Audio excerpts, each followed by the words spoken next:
كتجي بنينه رائعه رائعه، والشكل ديالها ما شاء الله كيشهي، فكتجي مختلفه على جميع الكيكات الاخرين.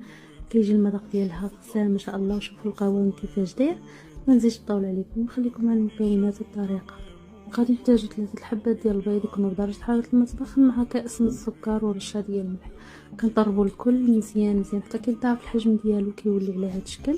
غادي نضيف ليه كاس غير مملوء من الزيت، وكأس من رايبي، ممكن تعوضوه بكأس ديال اليوغور. وهنا عندي النكهه ديال الفستق مع الملون. كنضيف تقريبا واحد الملعقه صغيره عامره مزيان. صافي كنخلط الكل مزيان مزيان.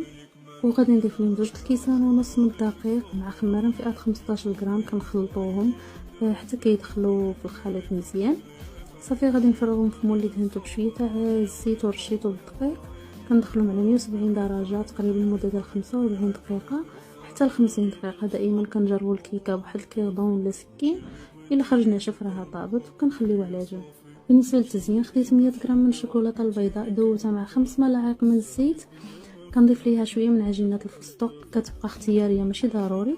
وضفت ليها واحد شويه من النكهه ديال الفستق. كنخلطهم مزيان مزيان. غادي نعملهم في واحد السكابوش، وغادي ندوز نديمو ليه الكيكه بعد ما بردات. غادي نزينها بهذاك الصوص ديال الشوكولا اللي وجدنا بالفستق. بهذا الشكل هذا كنعمرها مزيان مزيان، وكنزينها بواحد شويه ديال الفستق اللي هرمشتو. وهذا هو الكيك ديالنا بالصحه والراحه.